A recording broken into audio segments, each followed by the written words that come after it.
Hi, I'm Max Keiser. This is the Keiser Report, coming to you from Cairo, Egypt. Behind me, the October 6th bridge. This is where millions of revolutionaries stormed and took over a country.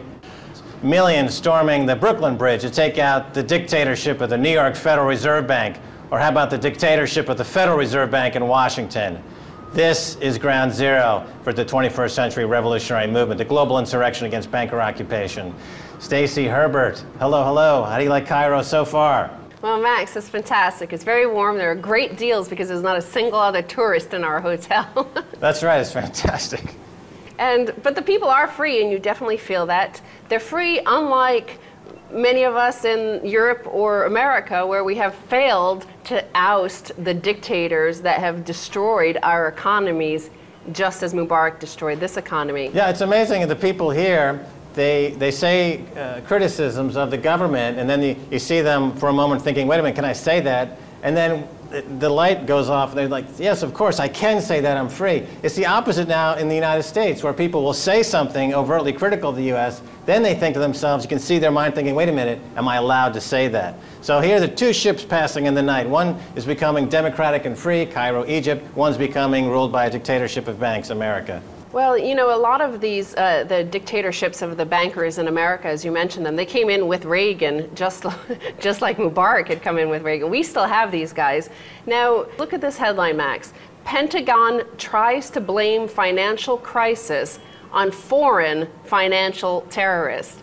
Now, even just the headline, it sounds like Gaddafi could have said that. Yeah, well, exactly. Now that they realize that the problem is financial terrorism, that's the first step. Now they're trying to point the finger at foreign powers.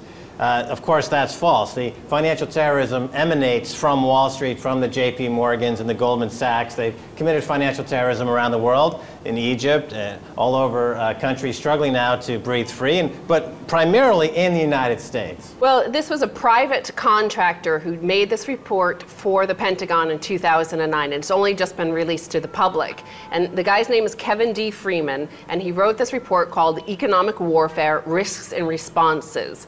And he reports that a three-phased attack was planned and is in the process against the United States economy. But he says this could be coming from Middle Eastern states, Islamic terrorists, hostile members of the Chinese military, or government and organized crime groups in Russia, Venezuela, or Iran. So he's blaming somebody else. And then he goes on to report this. He says, the new battle space is the economy. We spend hundreds of billions of dollars on weapons systems each year, but a relatively small amount of money focused against our financial markets through leveraged derivatives or cyber efforts can result in trillions of dollars in losses, and the perpetrators can remain undiscovered. That's right, it's leverage. Financial terrorism have leverage. In the case of Goldman Sachs or JP Morgan, they're leveraged over 100 to 1.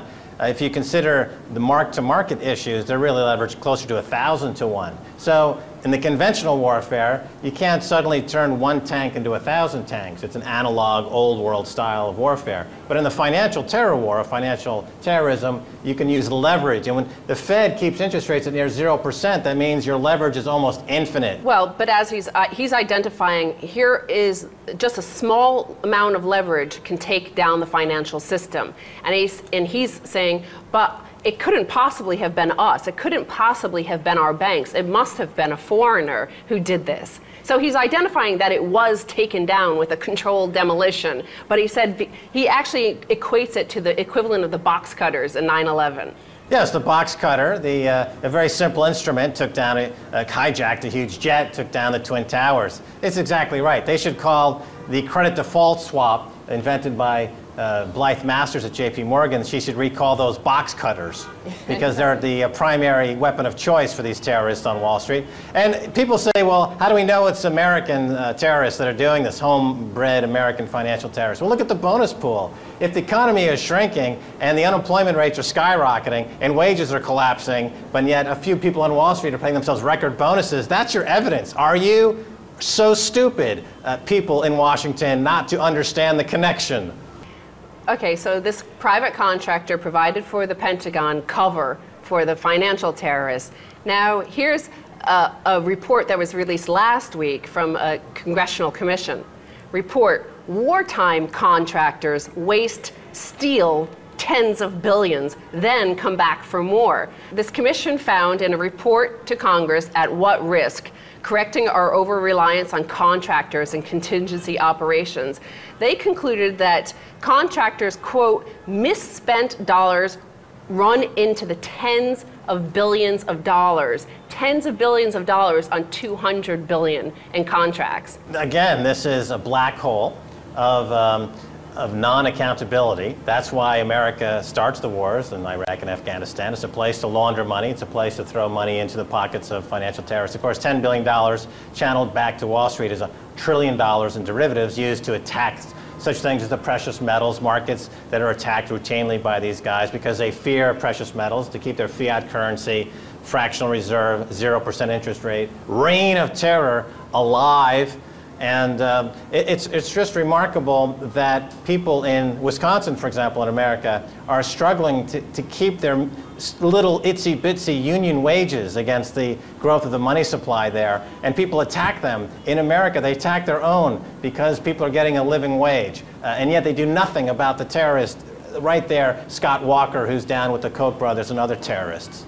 So the commission report goes on to say that this tens of billions stolen could be an understatement because, quote, it might not take full account of ill-conceived projects, poor planning and oversight by the U.S. government, and criminal behavior and blatant corruption by both government and contractor employees. People, take a cue from the millions that streamed over this October 6th bridge and toppled a dictator.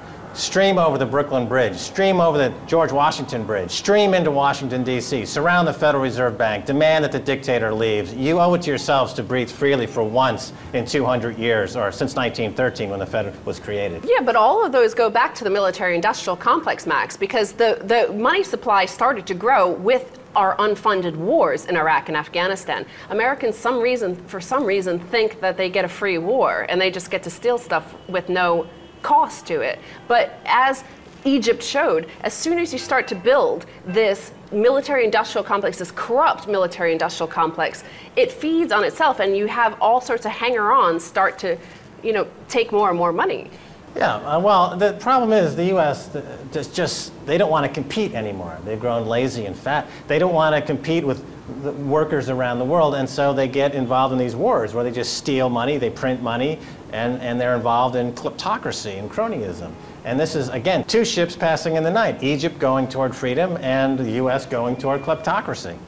That's right. Well, let's look at another member of this military-industrial complex who got too much prominence, I guess, in the last few weeks. So now he's no longer buddies and cronies with the Tony Blairs and George Bushes and Obamas of the world. The dictator's dough, astonishing wealth of Gaddafi and his family revealed.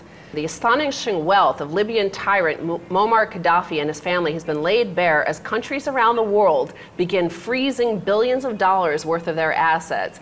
The U.S. alone has seized $30 billion, while Canada has frozen $2.4 billion, Austria $1.7 billion, and the UK $1 billion. And that money came in after the Patriot Act. A lot of it did. All of it, yeah. During a period of supposedly these new anti-money laundering, money for dictators laws. So here you have selective prosecution and a two-tier legal system. If you're a dictator, like Gaddafi, we'll take your money. We don't care who you kill in the name of America's donut franchises. But if you're a hardworking American, we treat you like garbage. We treat you like scum because we think should be working as slaves on our Wall Street plantations. No, of course you should revolt. What are you waiting for? Well, just as the U.S. government commission report into the military contractors in Iraq and Afghanistan said that it could be an understatement how much was looted and stolen, the same thing in this report. They're saying that these assets could be just the tip of the iceberg because that's the stuff that was in a bank account with a number. They don't know where all the other wealth is hidden. Right. Well, the first thing Americans should do is, en masse, 1 million or 10 million should immediately pick a day in the future to coordinate, using a Facebook-type revolution, 1 million foreclosure, walk away. Just walk away from your mortgages, because the banks who sold you those mortgages are financing terrorism. As a matter of fact, you would probably save lives by walking away from your mortgage, because every penny you give a Morgan or Goldman Sachs, they just use it to